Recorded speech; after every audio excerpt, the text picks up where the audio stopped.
Please join me in welcoming Tariq Fancy.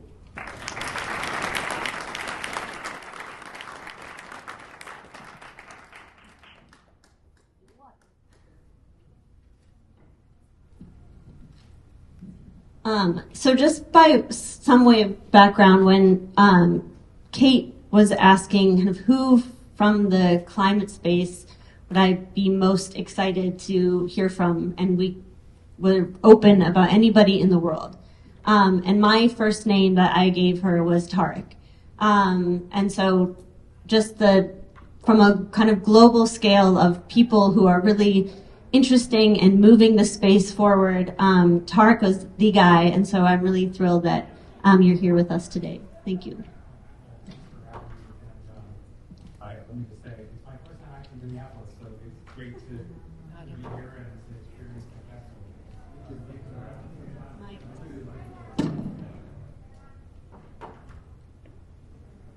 No. Here we go. Yep. Yep. Good. Perfect. I just said my first time in Minneapolis. Really nice to be here and experience the festival. So thank you for having me. So the title of this conversation, I think, is Journey from Purpose to Whistleblower. And I'm really curious about that journey. But just before we get into your history through these things, what can you give us just some backdrop? Like, what is ESG investing? So ESG investing is generally the idea. So ESG stands for environmental, social, and governance.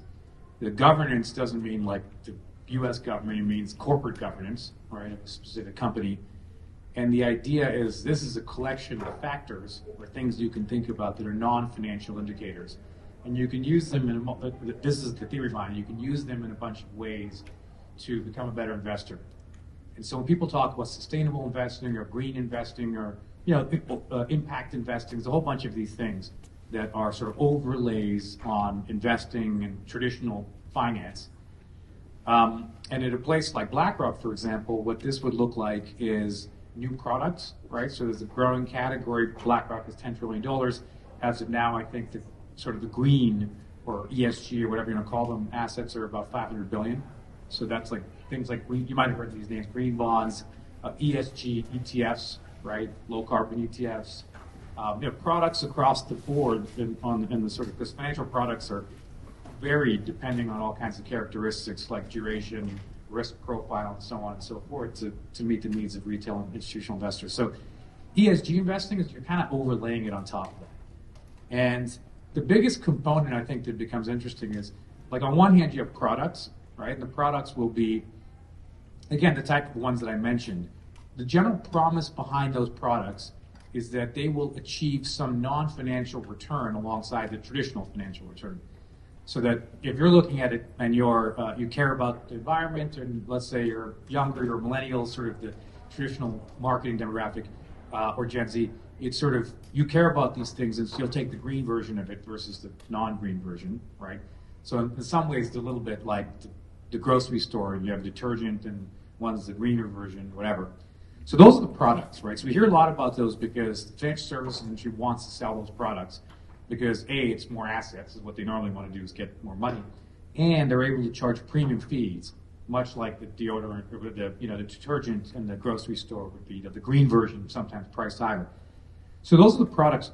The process is the second bit, and the idea behind the process is really important because it's actually not about ESG investing or some weird corollary. It's the reason I started speaking out about it is because it's pretty much at the core of how we reform the economic system to make it greener, right? So it's almost a lens into that center thing. So it sounds like an offshoot. And the idea behind ESG investing as a process enhancement is that forget the $500 billion of new products that BlackRock has, right? They still have $10 trillion overall. And most of those are existing products that have been around for years. It's an energy fund, but it's not a renewable fund, right? It's the new one. It's just the existing stuff. So in that area, the idea is that, across all the 10 trillion of existing products, you can start to incorporate this ESG factors, and it makes you a better investor, right? Now, this is financial jargon, so as you translate it, it pretty much means that companies that perform better on ESG right? I mean, they're better environmental profile, better social profile. Those companies have higher profits as a result, right? So being good, being responsible is profitable. And the way I think the way to think about translating this for an economic system is an analogy I always use to sports, right? So competitive markets are kind of like competitive sports, right? You have a set of rules, and you have referees to enforce them, and the players on that field, they're all competing with one objective. So if you use basketball, right, they're on the court to score points. They can do lots of different things. They got to watch out not to get fouled, but they're there to score points, and that's the scoreboard that matters. For capitalism, whether we like it or not, modern capitalism for the last half century at least is focused on scoring points, right? I mean, and that means profits, right? So they're 100% focused on the bottom line. And that is both a product of a cultural shift, right, in some sense, right, that's happened over decades. There was a famous economist, Milton Friedman, who in 1970 wrote that the purpose of, a business is to make profits. But it's also, this is important, it's illegal. It's a legal piece because companies are collections of capital and operations that belong to other people, shareholders, right?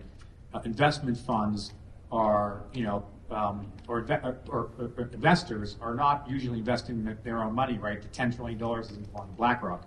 It's, actually retirees. It's pretty much all of us, right? Because you may have money that is managed on your behalf in the Minnesota pension, and they could be a BlackRock client, right? So they've given them some of that money, and so directly and indirectly, it's really kind of all of our money. And so key is they don't own that money. They have to act according to what's called a fiduciary duty. A fiduciary duty means it's someone else's money, so pretty much you have to focus on maximizing the value of that money, right? You can't give that money away, right? You can't say this is a good cause, so I'm going to take 7% return to 10% return. Because the truth is everybody has different values, right? And so you've locked in these people you give money to focus only on value. And that's critical to capitalism, right? Is someone owns the capital, and there's what's called a principal agent problem. So the key thing there is that they're all have to operate according to fiduciary duty, and so the idea is that they're locked into scoring points, and in the system, generally speaking, the idea of around ESG creating more profits, if you translate it, it's pretty much saying, if you're a sportsman-like basketball player, you're going to score more points. Right? So Steph Curry is great, and we should all believe that Steph Curry wants to be sportsman-like because it actually makes him a better player. So I'll come back to that. It sounds like a wonky weird analogy. Sports analogy sort of starts to translate it a bit. But that's ultimately it, right? You're overlaying these things that in a world where, better companies perform better because you want to reward them. And the idea behind it is you could buy a bunch of products where you make money and do good for the world. And in general, companies are, start becoming more and more green because it's in their own interests, right? They do profitable stuff. This is really profitable to be green, right? So green is good. And so that's ultimately, I'd say, sort of a translation of what it really means.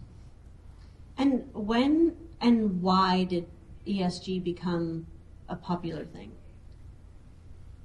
It's grown over years, in some sense, in response to the needs of society, right? So people say that we need, to, make the system greener. There needs to be some kind of answer on how to do that.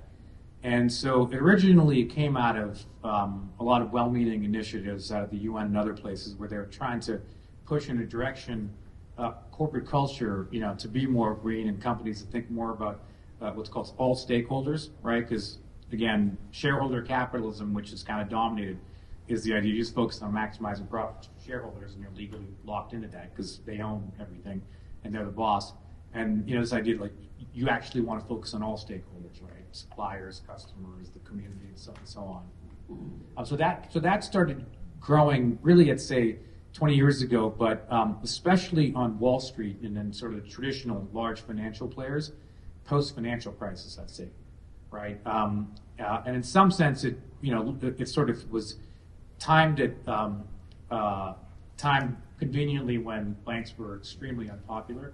Right, Wall Street was extremely unpopular, and then Wall Street started focusing on social impact, and talking a lot about it. And so it really started to grow from there. And I'd say, in particular, probably the last 5 to 7 years. And so there was actually a view inside BlackRock that what helped ESG assets explode in popularity was the election of Trump, right? Because Trump gets elected, a bunch of people who care about ESG issues, right, who may be lean progressive, they say, well, this guy's not going to do anything about a whole set of causes I care about, including climate change. And so they start thinking, what can I do with my dollars as a consumer, as an investor, and so on and so forth. And that gives rise to this. And so it's in particular grown in the last 5 to 7 years. Okay, so you took this job at BlackRock. So at the time, you must have been very excited about ESG. Can you talk about what excited you about this position, and what did the position actually entail? Yeah, so I mean, the most exciting thing about it is if this is true, right? This idea is that good companies perform better, and that investing capital behind more responsible companies ends up being more profitable. Then at BlackRock, the reason I was so excited is I'm saying, number one, if we could show that with $10 trillion, then that's $10 trillion of progress, a lot of progress. But the second thing is because we're so large, and we're making a big bet and pushing on this in the industry, everyone's going to see that we're doing that, right? So my thought process is that from that vantage point, you have the ability to create an enormous amount of change, and in a way that everyone in the industry in the world is going to see, and so that could really start to move the ball forward in a way that smaller individual efforts that we always hear about that are great, right? But they can't do because you don't have that scale and that movement. So this is kind of like the elephant rushing in, and that's why I was excited about it, right? Because the potential, if you get it right, could be change at massive scale. And so the day-to-day responsibilities were, there was myself and a new head who came in and almost kind of they're like partners, but working on this. And I was a chief investment officer. And so my major focus, above all else, was to work with the different investment teams, right? Because whether it's fixed income or bonds, equities, different structures, different regions across, the biggest firms. So it's global exposure, and work with them to integrate ESG, right? So help them basically become green investors. So use the basketball term, I'm the good sportsmanship coach, right? I'm coming in and I'm teaching people, listen, good sportsmanship is going to help you score more points, win more games. This is great for everybody. And I'm an expert in good sportsmanship, so I'm going to show you how to play clean, and then we'll all win together.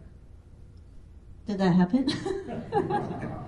Well, I think over time. So one of the interesting things is that, and it's worth mentioning here. So I came from a very, very sharp elbowed side of the investing world.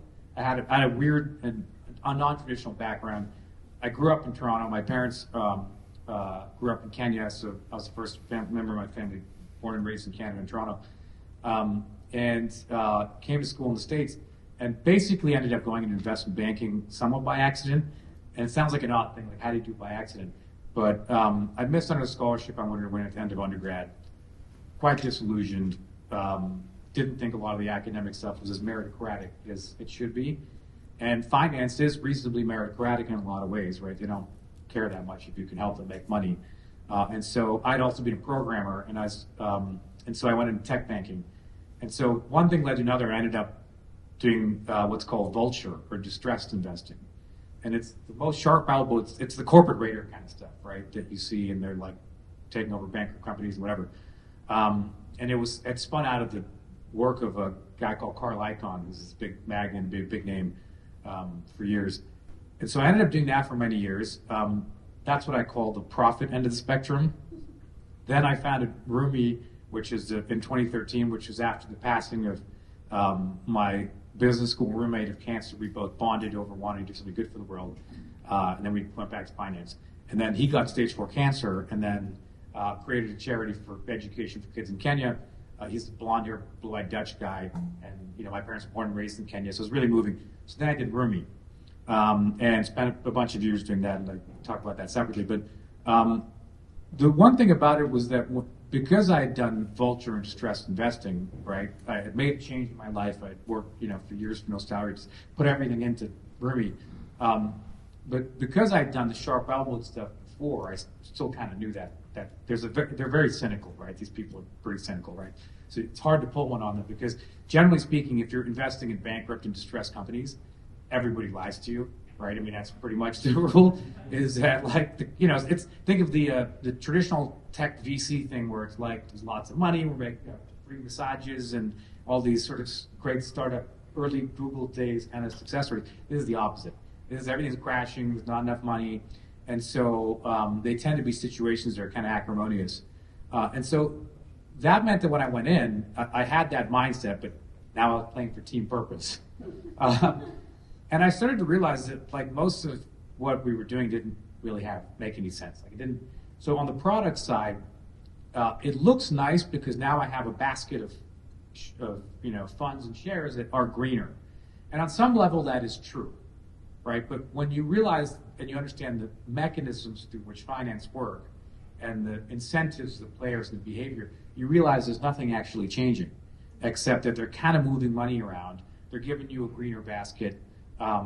Nowadays, they give people on the right, they have anti-ESG funds, because they almost seem to be marketing vehicles now, right? And so you have ones or whatever your political persuasion is, but they're basically moving money around. They're not changing anything. Can you unpack that though a little bit? Like what do you mean by they don't do anything? Like why? In what way?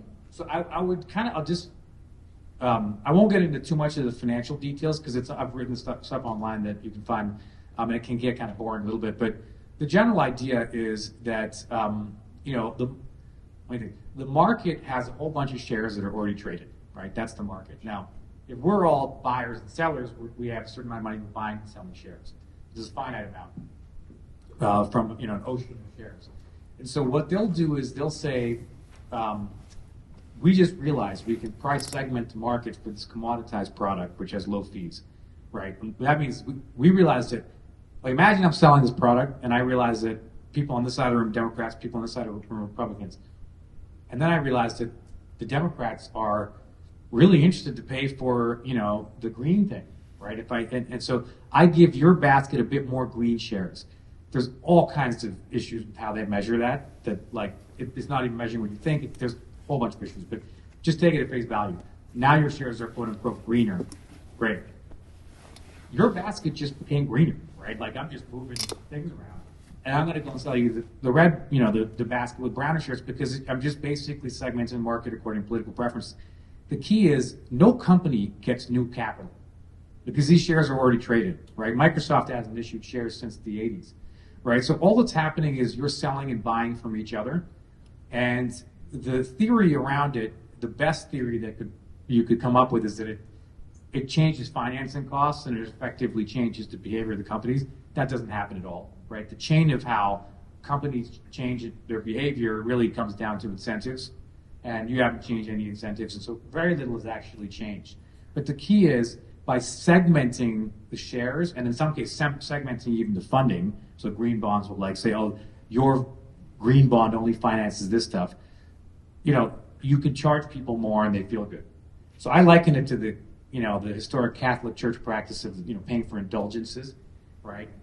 500 a year, whatever. At one point there was a friar Tetzel who used to go around and actually would bang his drum and go around and basically sell people the rights to have their dead relatives moved from out of purgatory, which I always think is a fascinating transaction because there's no way to verify that's happening, right? So, I was in the financial services industry before the financial crisis, and trust me, Goldman Sachs will sell you, a private jet for collection in the afterlife, and you can own the New York Knicks and everything for $1, right? So the whole thing is these things they make you feel good, but they're not changing anything. Yeah. So that was on the. Sorry, go ahead. So I come at this from the fashion angle, and so I just want to run this parallel by you and see if it holds water.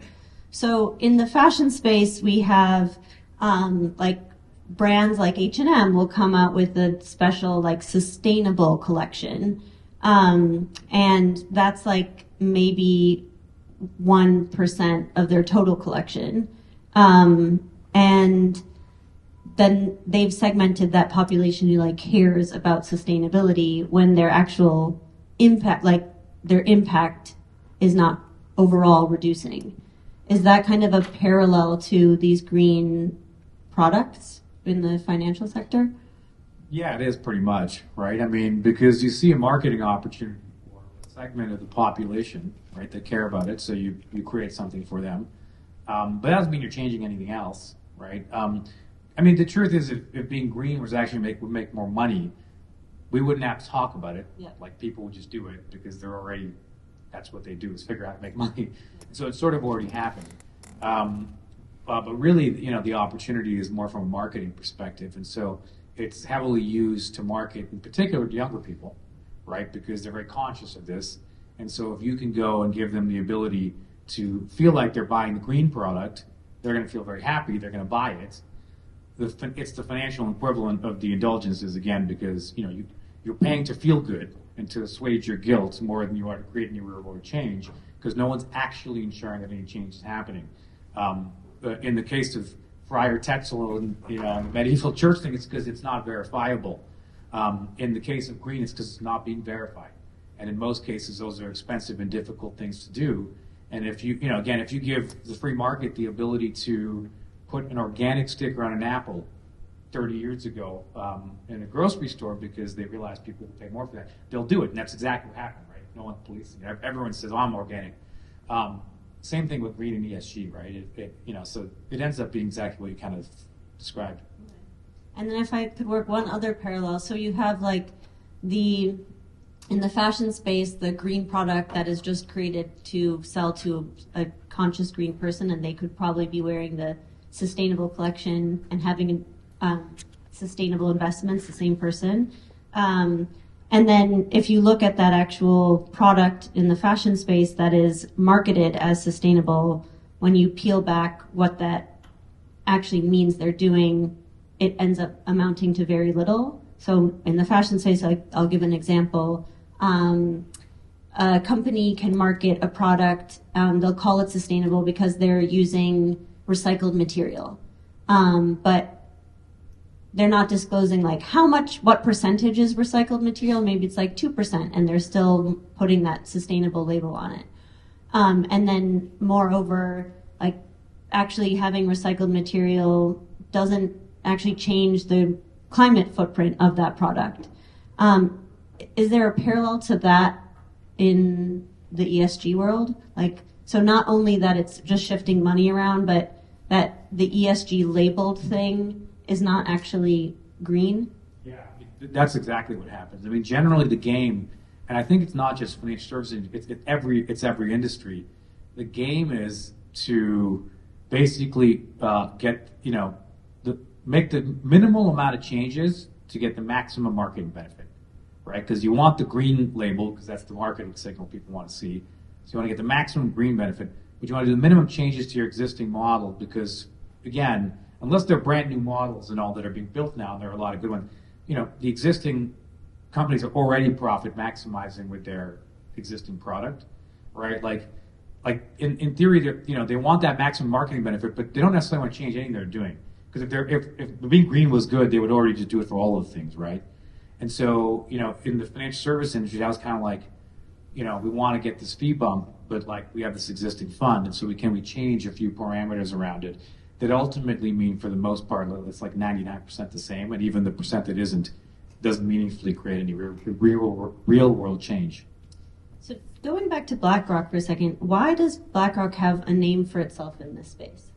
So BlackRock made it. I mean, besides having become the largest firm in the world since 1988 when they were founded, which is extremely fast, and it's largely the product of a series of large acquisitions and so on. But I mean, so that's one reason. Is anything they say generally gets amplified. But the other reason is so that the CEO and the founder is a guy called Larry Fink, and he's made a big push around ESG, right? That this is something we believe in, and so on and so forth. And in many ways, in the financial press the financial business press became sort of the main proponent of ESG investing, and how it's going to influence investing and change how we do business and so on. And okay, so you took this job, you were initially enthusiastic. Can you walk us through like what actually happened for that shift to take place where you were no longer as enthusiastic? Yeah, I mean, it took time. It's never, essentially, it's never like an aha moment. It's kind of like you start to get closer and closer, and then, first I realized I go to meet the portfolio managers, and, they're like, I can sort of read that they're like, sort of dismissive, right? They're like, oh, here comes the compliance guy, right? And then, and so I realized that they were previously being told to look at ESG by the philanthropy team, right? There's nothing wrong with philanthropy. I work in nonprofit space, but like portfolio managers, especially in New York, are not a humble variety, right? So their view is because they spend all their day investing and trying to like eke out in a very competitive way, beating the market and beating their competitors. And this is the most quantifiable, right? This is like points, right? Easily quantifiable. They're very competitive, trying to squeeze out that marginal win. And so for them to come and get told how to invest by the philanthropy team, it's sort of like LeBron James, a fan comes on the court and says, let me show you how to take a free throw. I mean, that's the way that they react. And so I realized pretty quickly I was getting treated that way because I sat on the other side. And so eventually, I'd work with them. I'd say, listen, like this is about return, right? Like this is not about saving the world. This is about becoming better investors. As a byproduct, we may, start to push more capital in a way that's green, and that will do good stuff for the world. But, we're here to get, to make profits. That's what we're, in theory, again, it's not because they're bad people, they're legally obligated to do that, right? That's the legal structure. So, and they're incentivized, they get paid more for that. So it's both of those things. They could not do that. And so I started realizing over time that as I work with them and get in, they open their books, that this thesis doesn't make any sense, right? Pretty much, good sportsmanship doesn't score more points. In fact, it's actually the opposite. It's exactly what probably people wonder about. They're like, maybe they're polluting because it's really profitable, right? Maybe Facebook is addicting kids to their apps, and all these other things are happening because it's profitable, right? And it may not be in the public interest, right? But they're not paid to think about the public interest. That's supposed to be the people we elect, right? Who, in the sports analogy, are the referees, right? And so I started realizing over time that this wasn't it, right? I mean, creating change this way felt like, you're pushing on a string. And so I remember telling a friend, I said, look, all this green investing stuff, it's like giving wheatgrass juice to a cancer patient, right? Like if climate change is slow moving, spreading cancer throughout the body, we've got something well marketed and green.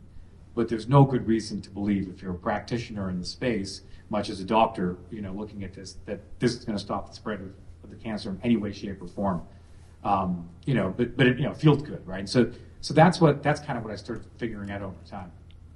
So another just fashion parallel here. I think in the fashion world, I think the teams that are hired for sustainability end up having that same feeling and outcome where they're hired. They think that they're going to be able to influence sourcing and lead on these issues on production and how things are actually operating, but they end up being the periphery and they're not the center. They're not driving the decisions of the sourcing teams. They're not driving the actual outcome. And the people who are, they're there to make profit, and that's what they're judged by. So it ends up being this sort of peripheral marketing thing. It's pretty much it. It's exactly what happens across industries. And the reason is ultimately that, again, if doing the green thing were actually good, you would just have the people already doing the stuff be more green, right? You wouldn't need the sustainability team to talk to purchasing. The purchasing team would figure out this is the thing that we should be doing, right? And every part of the chain of the business, you would embed those people in there, or at least embed those skill sets. And again, it's not because, it's just because that's what they already do, right? They would just start figuring out how to. So in other words, the players would just start moving in that direction on their own. And you wouldn't need the good sportsmanship and then the Latrell Sprewell over here. Like you would, they would become one. And so generally speaking, what I always say now, you look at it is actually that they end up coming in feeling like we're going to have some impact. In actual fact, like the teams that are trying to influence are already doing what the organization is built to do from the ground up, which is extract profits, right? And we're talking complex bureaucratic structures with divisional P&Ls, budgets, incentives. Like, it's not an individual thing. There's no like bad person in there. It's a systemic problem because people in the system have specific responsibilities, right, and targets, and they're all built to extract profit, right? And that's what we've been doing since 1970. And so ultimately, I mean, you end up in a position where I always say now, when people they say, oh, well, but just being green is more profitable, and we should do it and hire more people on the side thing. I say, come on, like at some point, like the cold reality is that like if you have I always say if you're on the board of directors of a company and the CEO of your company like can't figure out how to do the green thing, right? Like you should fire them, right? Like if you think if they're all they do is make profit, and then here is a part of profit that is good for the world. You get a halo over your head. There's a marketing benefit. Your grandchildren love you. Like, if you can't figure that one out, right, either it doesn't exist or you should fire this CEO because they're not going to figure out the other stuff. And so ultimately, it's kind of what seems to happen across all industries. Yeah. So you left BlackRock. What sort of led you, and just by way of context, after Tarek left BlackRock, I don't know how much later, but he published a 3-part kind of critique of ESG. So what moved you from just like quietly leaving to feeling the need to kind of speak out about what was happening? So the big shift for me was, and I realized that it's not just harmless, it's actively harmful, right? And so I left, and I didn't tell them that this is kind of stupid. See you later. I was about 13 months into the role, and this is early 2019. And I basically said, like, I don't want to do this anymore. This is wheatgrass. Like, I left finance and for a reason. I went back because of the sustainability stuff. If the green bit isn't really creating the impact of wheatgrass, then there's no reason for me to be here. And I had a personal sort of family obligation to deal with around some family business thing. And so I said, this is an opportunity to transition out. I transitioned out and left. It was like ending 2019. 2020 comes along, and a few things happen. First, I start talking to friends, and I find that they're all really like fired up about this idea that like, you know, being green is, we're all going to be green, we're going to save the world by investing in these green funds. And I'm sort of like, that's not true. And I tell them that it's wheatgrass, right? And the whole thing is they wouldn't understand, right? Because they didn't work in the industry, and they were getting all these marketing messages. And then I started seeing that marketing ramp up, and the industry's pulling in lots of cash, making a lot of profits. And it starts to occur to me, I'm like, wait a second, it's not enough for me to leave, right? Because if I know this thing's stupid because I had the role of the CIO doing it in the largest firm available in capital, like the one person in that position, I know that, but the rest of the world doesn't know that, right? And if the rest of the world doesn't know that, they could end up believing what I call a convenient fantasy that ultimately amounts to a status quo, inducing fantasy. Like, it's sort of like the free market will fix it on its own without any regulation, meaning we'll clean up the game because good sportsmanship ends up being the best thing to do, and so the refs don't need to, they can stay over there and people play clean on their own. But the challenge, if that doesn't work, which I knew wasn't going to work, and no one knows that, like, we're in a race against time, right? And this is going to waste a lot of time. Like, we'll for a few years, we'll answer an inconvenient truth with a convenient set of fantasies. So the thing I did was I worked with a university in Canada, and I said, listen, let's try throwing some of these messages that Wall Street and big business are putting out, right? One of which was stakeholder capitalism, right? The Business Roundtable, the collection of the biggest CEOs of all the biggest companies in America, they put out the statement in 2019 around stakeholder capitalism. So it's like the business equivalent of like the good sportsmanship statement, where they're saying we're going to care about all stakeholders from now on. And so we put out all these messages, right? And we actually did a study in North America. We looked at Canadians, looked at Americans, and we said, first of all, do people understand these messages? And the answer was no one understood anything, right? Like, the average person doesn't really understand the financial services industry. So if you talk about divestment, like we're going to divest of fossil fuel players, they believe that has impact. It has absolutely no impact. It's like cancel culture meets financial markets because you just tell it to someone who doesn't care, and then the company still keeps going. It's like the player's still on the basketball court. Like, you have no relationship with them, but they're still there, right? So not much changes in the game. And so we basically then you sort of see that stuff was distracting. People understand what it meant, But the most important thing we found was that if you remove those messages for half the people, they don't hear that Larry Fink says companies, that we're in this new era where they're all going to focus on social purpose, this, that, and the other. The people who don't see those messages are more likely to support government regulation. Right? So think of it this way. You're throwing all these messages that Steph Curry is amazing and good sportsmanship is sweet, whatever.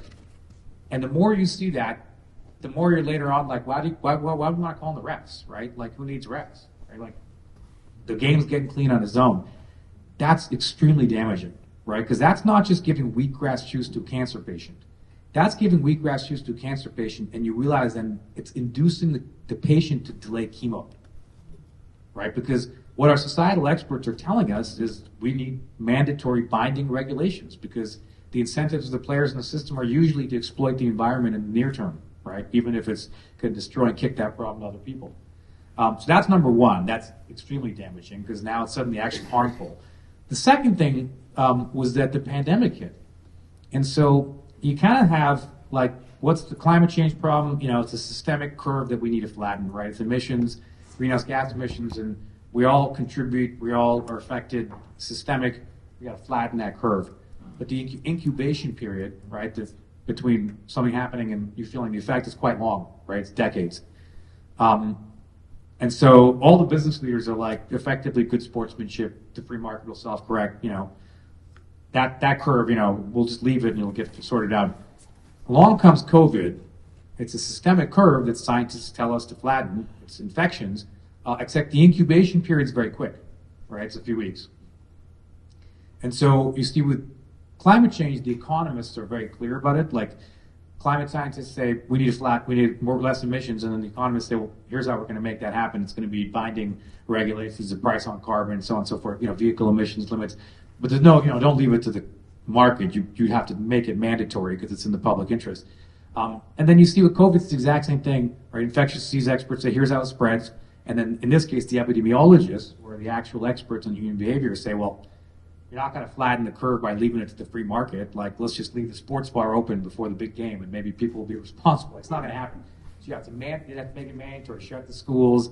You know, we hope good people wear masks in the height of the pandemic, but like, you still need a mask mandate, right? Because you can't rely on everybody to do the right thing. You're not going to flatten the curve. And that was really interesting because I look and I'm like, wait a second, all these same business leaders who want the free market for the long-term thing that incidentally is outside the timeline of their incentives, which are very short-term, this next few years. There's other thing. Capitalism now has become extraordinarily short-term, right? CEO tenure is 5 years, shortest been in decades. CEO pays 320 times the average industry worker. It's the highest been in decades. So you're paying these guys, they're going to make bank in like a few years. So they don't necessarily have to care about the long term, right? I mean, in some vague way they care and their kids care, but like ultimately they're making enough money. They kind of know that like the planet's not going to explode with climate change. Like, the rich people will have a place they can be safe. And so you see that they show their cards, right, in this situation. They suddenly said the government needs to intervene, right? Suddenly, like, it's neoliberal, which is sort of excessive free market belief for the long-term problem that affects Gen Z more, right? But for the near-term problem that's going to affect them, they're suddenly like, we need government action. And they show their cards, and I just realized at that point that we're, you know, what we saw with the pandemic, which is that, like, it wasn't like this thing came out of China and suddenly we're like, oh, I guess we're canceling everything in 2 years. There was, like, stages of denial. Like, I had friends one of my friends was getting married, and she, you know, she wasn't going to cancel it, but she thought that this, you know, she was the first one to say, oh, this thing is not real. And then at some point I'm like, yeah, it's in Italy. Like, I don't know, man, they're shutting it down. This is democracy. And then at some point it's in Seattle, and I show her data. I'm like, it's like 80,000 flights, ridiculous amount across the U.S. every day, and there's data that it might have been spreading 6 weeks ago. You know, and eventually stages before everyone accepts it. And I think for climate change, we're in one of those stages where a convenient fantasy, right, is that we can leave stuff the same and it's going to fix itself. It's clearly not working, right? I mean, the craziest thing about ESG is if you look at it, green investing and ESG investing and all the, what I also call sustainable, right, the marketing around it, it's increased in the last 7 years, like alongside emissions and inequality and all the things it's meant to do something about. And then you stop and you think, well, wait a second, like, in like post-World War II period, you know, America had better outcomes in terms of economic inequality than they do now, than the country is now, and better environmental protection, which, by the way, Richard Nixon founded the EPA in 1970. And the crazy thing is you didn't have a parallel financial system, right? You didn't have a bunch of green stuff that's purporting to undo what the regular system's doing. You just have the refs come in and enforce new rules so that the system is clean, right? Like everything is green. And so anyway, those things happened, and then I realized, like, this is bullshit, we're wasting time.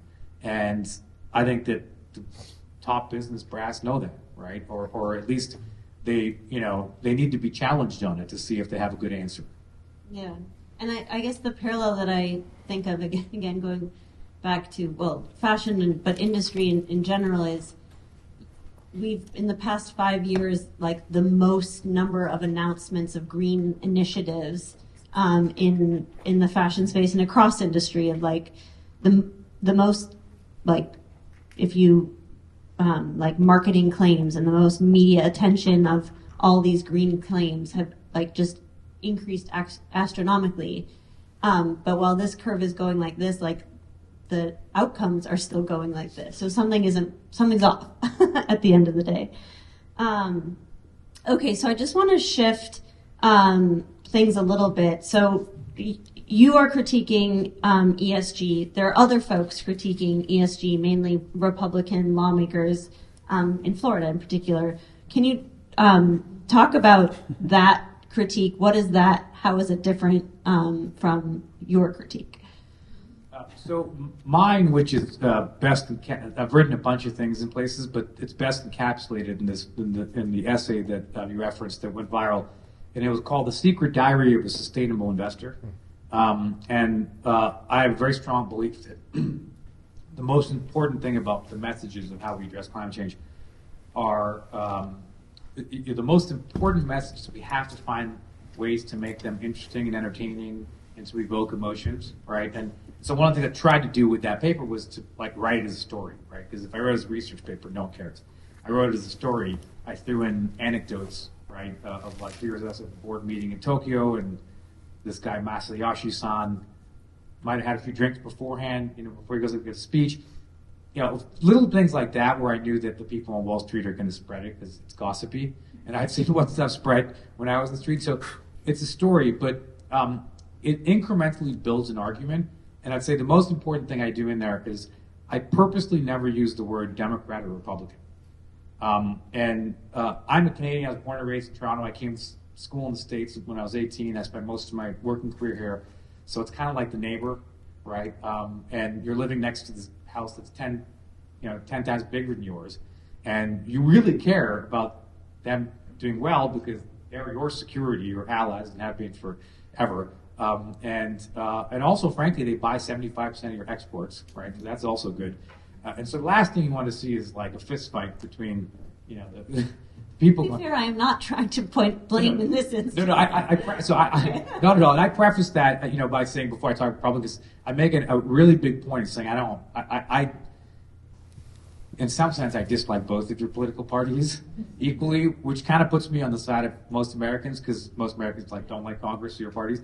And I think Americans aren't really well served by the system right now. So the one thing I didn't do was make it aligned to any side. Like, if I knew people who care about climate change who tend to often lean left will like it, but I wrote it in a way that all of my bosses and my mentors early on in banking, all of whom were white Republican men, who I'll say honestly find being completely unfairly vilified, right, in the press. I think it's ridiculous how sometimes the left will just throw that at people like just willy-nilly. Like, as a Muslim, I look and think, well, typecasting doesn't help typecast anyone. But I wrote it so that those guys would all agree, right, because they had integrity, right, and I knew that. And so it was an apolitical piece. And so mine is not left-right. It's sort of top-bottom. I think the poorest and the youngest are getting screwed, and that includes young Republicans. Now, here's the interesting thing. But my question was on woke capitalism, so, which just factually happens to be being pushed. 100%. 100%. So I would sort of say that in some sense, two things that kind of happened in the last year is it's become extremely politicized, and DeSantis folks have jumped on board. One of them is that they saw a political opportunity, and one that some folks saw a commercial opportunity. The political opportunity is in a few ways, right? In a sense, if you're a libertarian like Peter Thiel's very connected to a lot of this pushback on woke capitalism. you don't want the Larry Fink version being destroyed because he's representing that he's the progressive side, that's the left, right? So my argument is ESG is stupid, we need regulation. I could tell very early on because the stuff I was writing got picked up by both sides, right? The Wall Street Journal and National Review were like, yeah, but I was like, oh, they only seem to be interested in the first part, right? The ESG is stupid. They weren't so much interested in the second part. And so you could sort of see that there's a goal of creating a narrative where if Larry Fink is somehow representing the left, which is actually really stupid if you think about it. It's like, how is the CEO of the largest investment manager in the world, the left-wing side? But if he's representing the left in business or in society, and they attack him from the right, then you create two poles of the debate, right?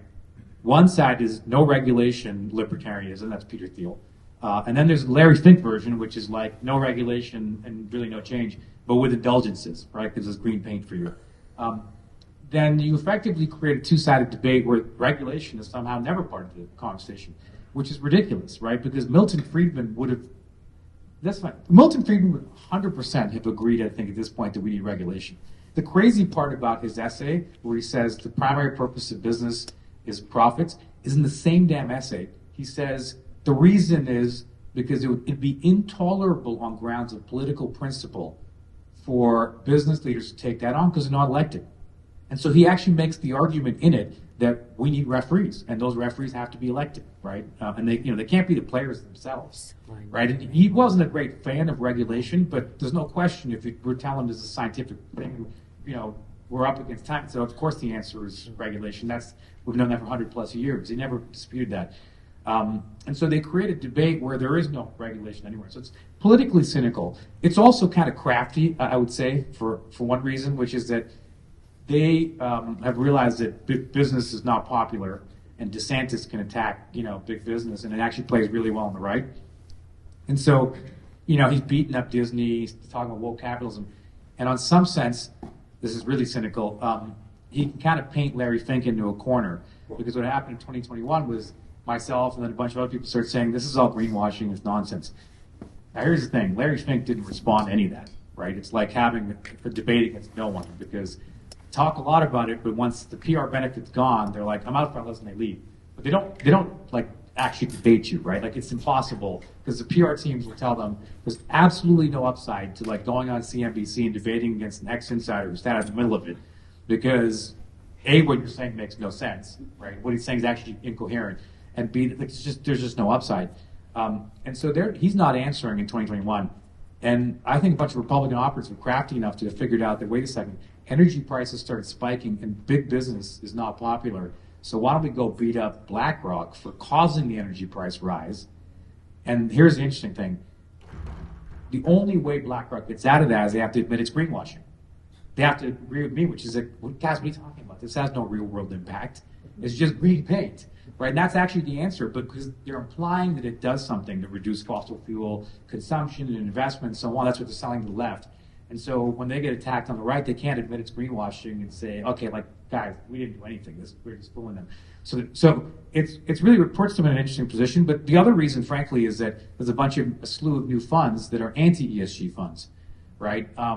And those funds, you see a big marketing opportunity, right, of joining this anti-woke capitalism backlash, because they realize that if you have a bunch of products that are being marketed to the left, to use my early examples, actually no one marketing to the right yet, because I think like BlackRock was really going to the left. And so, there's this line from Michael Jordan in the 90s where they asked him, they said, like something about, why don't you, talk more about politics? And his answer was effectively, look, Republicans buy sneakers too. And it turns out Republicans buy ETFs also. And so now they're building, a bunch of ETFs for the right. There are, I would say, a few things that the Republicans are right about when they criticize BlackRock. One of them is that one of their criticisms is that there's too much concentration in the asset management industry. They're right about that. If you look at BlackRock and a few of the other largest ones, they control like 20% of the voting stock of every major corporation. So they're the swing vote on everything. And there's all kinds of studies that say it's not good for capitalism, it's not good for democracy, it's not good for a bunch of things. So that's number one, is that they have a bunch of good points around that. And I would also say when it comes to culture and businesses, right? And again, I'm sitting outside, I'm Canadian, I don't take sides, but there's no question to me that on the S or the social in ESG, there's been a push to the left at a speed that many business executives don't believe makes any sense, and they're generally not comfortable saying that, right? Like, I want to live in a world where I don't mind if one of those old bosses gets up and says, I don't know if I agree with DEI. And the reason is because I do think diversity is important, but I want to have that debate. I want to have that conversation. And that's what a free marketplace of ideas should look like. There's a lot of people in the business world who will tell me stuff, and they'll even joke about, you can probably say that, but I can't. And I don't think that doesn't make any sense. And I think they're right about a lot of that. In business culture, there's been a push to one side, and a lot of voices have been marginalized. And so there's a few things they say that are right, but generally it's correct. Would be my long answer to. I was just talking about woke capitalism. Okay, so I want to leave a couple of minutes for questions, but to kind of ground us back into this room. So this subject can feel like very distant, I think, for regular folks like me who aren't, big institutional investors, who aren't gazillionaires. Why should this matter to us as individuals? And relatedly, like, what can we do about it? So I'd say there's two things. There's what we can do as individuals, and then really a systemic problem we're going to have to work together on. What we can do as individuals, one thing I will say is that everybody works in different industries. In every industry, the impetus is going to be similar, which is to do whatever is the most profitable thing. And sometimes that's green, like if you create a new business and it's built from the ground up like that, then it's in the DNA, and that's great. There's a lot of existing businesses and infrastructure and capital invested and all that were built for a world where we didn't know that extracting every last fossil fuel is not a good idea. And so what I've found always is that people who are senior and especially and are a bit more experienced, they tend to know the difference between what has optical impact and what has real impact, right? And by the way, one of my most favorite statistics is they did a survey last year of CEOs and the C-suite, and 58% of CEOs believe their own companies greenwash. This is anonymous. This part was anonymous. Obviously, I think 0% of the PR team say that. In the U.S., it's 68%, like 2/3 of CEOs said. So I think there's going to have to be a conversation where people in these positions feel comfortable saying this doesn't make any sense, right? And not being called whistleblowers, because weirdly I'm not a traditional whistleblower, because I didn't take documents to the Wall Street Journal, and it wasn't even about one specific company. I said, look, this doesn't make any sense, it's stupid. BlackRock is the largest player. If I had that vantage point of the largest player, it's not going to work anywhere. But it's a systemic argument made to having seen the biggest pool of assets that anyone can see. Larry Fink has egg in his face, but even BlackRock, the firm, I absolved them and all the people working there because I said, look, this is the system. This is how it operates, right? Much like Mandela had said, apartheid it's a corrupt system. Then all its participants are victims, and we need to have some sort of amnesty. People could come forward and talk honestly. Otherwise, the business incentive is always going to be to market. The second thing I think at a systemic level is I think we're all going to have to work together to fix capitalism and by extension democracy.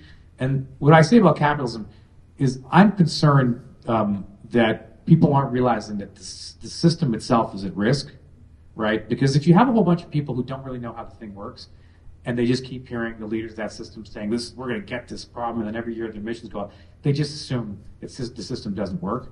And one of the things I've seen through Rumi, which has been growing crazy in the pandemic, it's got millions of learners, actually starting to replace social media time for kids.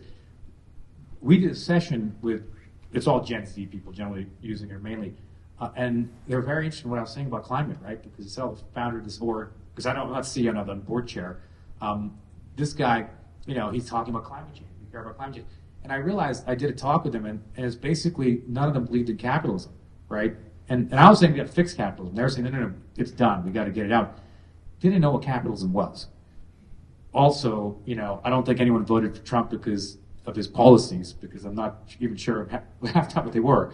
And frankly, in the UK, where all my family moved from Kenya many years ago, except for mine, the north of the country where they live in Manchester, people voted for Brexit, not because, they necessarily thought it was a good idea. It's because they figured out no matter what government was in power, even Labour, right, in the 90s was New Labour with Tony Blair, they just felt like they're getting screwed. So they pressed the reset button. Well, I got a glimpse of this through Rumi. If you actually look at the data, the majority of Gen Z and the majority of millennials no longer believe in capitalism. Now, people will say, oh, they know what that means. They've got an iPhone. It doesn't matter, right?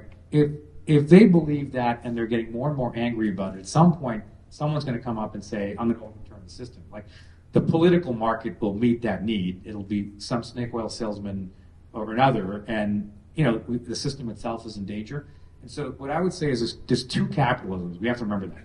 Capitalism number one is a system that can leverage the incentives and the creative energy of people to create things that's in the public interest, right? So I call that iPhone capitalism, right? I mean, whether we like how they're made or not, we're all using smartphones, right? So there's value in them, and there's a lot of innovations being built that can help people. Great.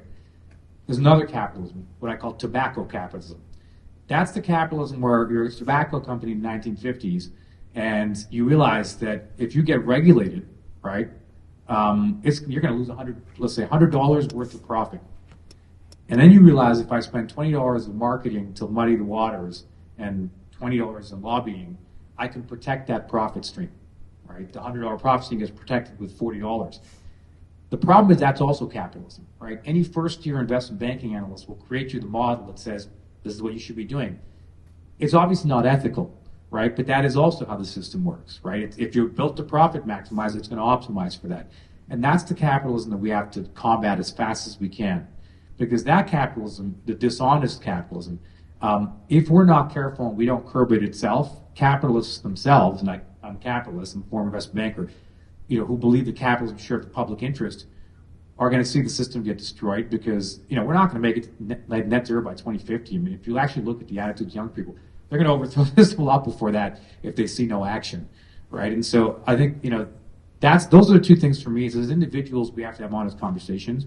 We have to enable those conversations, even when it's not in our personal incentives even.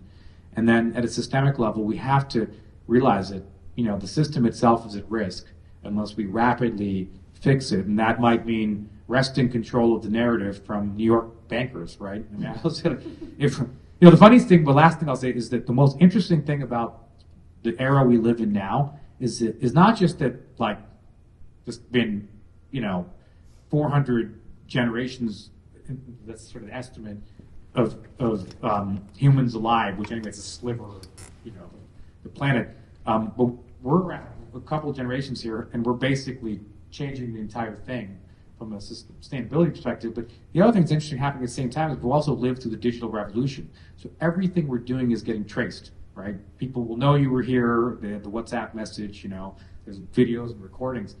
And I always think, like, if I got in a room of, like, some of the bankers, I'll tell them, but some of them will, like, doing these legacy things, putting their names on buildings. I'm like, guys, they're tearing down statues, like, down the street for some guy who, because they found a half-burned parchment. Like, and you're here basically contributing to climate change. You know what's right because the science is clear. Like, maybe you don't want to rent your name on that building for a few years, right? But, I think we lived through an odd period where all that stuff's happening, and I think ultimately is really we have to move a lot faster to get the answers we need. Sorry, I don't know if we got time.